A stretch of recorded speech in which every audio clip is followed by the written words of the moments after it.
اصل میں نا اسلام میں جو بیسک فلاسفی ہے اس میں والدین کے کوئی حقوق نہیں ہے، کسی اور انسان کا کسی پہ کوئی حق نہیں، اللہ کا ہی حق ہے صرف انسان پہ۔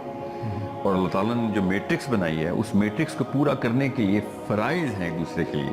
میرا فرض ہے کہ میں باپ کی خدمت کروں، تابعداری کروں، جب تک کہ وہ اللہ تعالیٰ کے احکام کے انڈر مجھے اپنی تابعداری کروائیں۔ اس کا مطلب ہے کہ باپ کے ایبسولوٹ حقوق کوئی بھی نہیں ہے۔ اب اس کا یہ بھی مطلب ہے کہ باپ اگر اللہ تعالیٰ کی تابعداری کے دوران کہ اس میٹرکس کے اندر میرے پہ ظلم بھی کر رہے ہیں تو خیر ہے، میں کچھ بھی نہیں کر سکتا کیونکہ میں میٹرکس آف اللہ کا تابعدار ہوں۔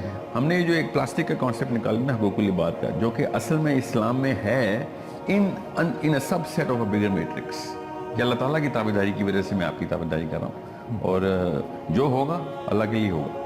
اب ہم نے کیا کیا، جو پلاسٹک کا کانسیپٹ آیا تو بالکل ایک کارسینوجینک چیز ہوتی ہے نا، وہ کینسر کریٹ کرتی ہے، تو یہ پلاسٹک نے بھی کینسر ڈال دیا ہمارے روح میں، کہ اب ہم وہ والی باتیں بھی ماننا شروع ہو گئے ماں باپ کی کہ جو اللہ کے خلاف بھی جاتی ہے، جو شریعت کے مطابق ڈائریکٹ۔ ہاں، اللہ کے قانون کے خلاف باپ کا قانون ہے، ماں کا قانون ہے، خاندان کا قانون ہے، تو یہ خاندانی مذہب ہے، اسلام نہیں ہے۔ There is no right of any human being on anybody else unless he is and until he is inside the zone کہ اللہ تعالیٰ کے قوانین کو ری انفورس کروا رہا ہے۔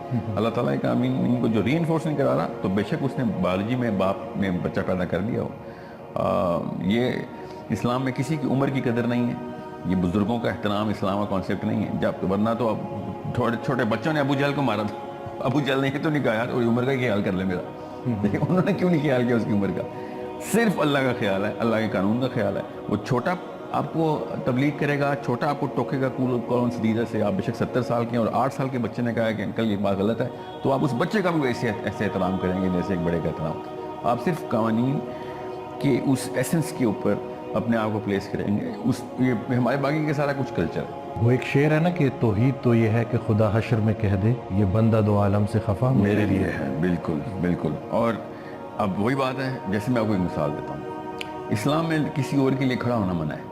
صحابی نبی علیہ السلام کے لیے نہیں کھڑے ہوتے تھے جب وہ تشریف ہوتے، ہم لیکن کلاس ٹیچر کلاس میں انٹر ہوتی ہے تو گڈ مارننگ میڈم کہہ کے سب نے کھڑا ہونا ہوتا ہے، اور نہ کھڑا ہو اس کو اسکول سے نکال دیں گے۔ لٹرلی کیا کہیں گے کہ اس بندے کو تمیز نہیں، ٹھیک ہے؟ حالانکہ جو سب سے بڑی بدتمیزی اللہ تعالیٰ نے کہا ہے، سب سے بڑی تمیزی ہے کہ وہ قانون کو نہ پہچاننا ہے، کہ تم وہ والا کام کرنا شروع کر دو کہ جو اللہ کے قانون کے علاوہ یا اس کے خلاف ہو۔ علاوہ کو بدعت کہتے ہیں اور خلاف جو ہے وہ طاغوت ہے۔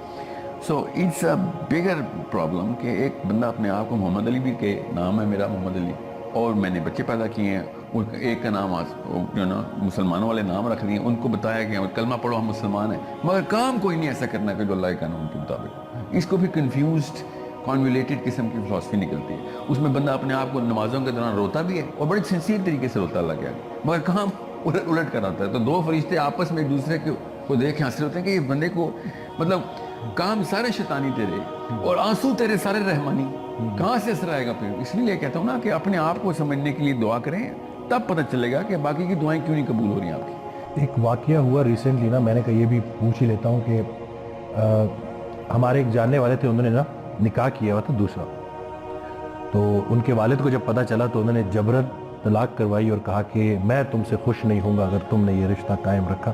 اور ایک اور جملہ بولا انہوں نے کہ شرک کے بعد سب سے بڑا گناہ والدین کی نافرمانی۔ دو ابھی طلاق، اور اس بندے نے پھر جبرن زبردستی اس سے طلاق کروائی۔ یہ جملہ عمومی ہے کہ شرک کے بعد، حالانکہ یہ بات غلط ہے، شرک کے بعد سب سے بڑا گناہ طاغوت ہے، اور یہ ہے اس نے طاغوتی حرکت کی بات کہ اللہ کے قانون کے علاوہ یا اس کے خلاف اپنا قانون نافذ کر دیا۔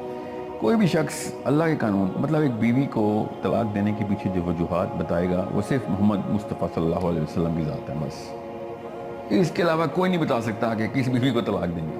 ان کی نشانیاں بتا دی ہیں، نبی علیہ السلام نے بتا دیا کہ بیوی اگر یہ کرے تب طلاق دیں گے۔ اس کے علاوہ کوئی آگے آپ کو کہہ دے یا مشورہ دے دے تو کیا مطلب؟ نبی علیہ السلام کے پاس لوگ آتے ہیں صحابی کہ یا رسول اللہ طلاق، مجھے طلاق کی بات بتائیں۔ نبی علیہ السلام نے کہا نہیں دینی طلاق، ایسے ایسے کیسز ہیں، اور ہم لوگ میری بھی لڑکی پسند نہیں، بہو پسند نہیں ہے، جیسے اس کیس کے اندر ایسے باپ کی نافرمانی نہیں، ایسے باپ کو تبلیغ دعوت دیتے ہوتے ہیں۔ اب ظاہر ہے باپ کو تو نہیں اب ہاتھ سے روک سکتے ہیں، ورنہ تو میں کہہ رہا تھا کہ باپ کو ایسے باپ کو بھی ہاتھ سے روکو۔ طاغوت کا علم بردار ہے، اپنے آپ کو نعوذ باللہ اللہ کے مقابلے میں لے ہے کہ میں بتاؤں گا کہ کس لڑکی کو طلاق دینی ہے کہ نہیں۔ مطلب حقوق العباد کی بات بھی ایک طرف کرنی اور دوسری طرف اس بچی کا مطلب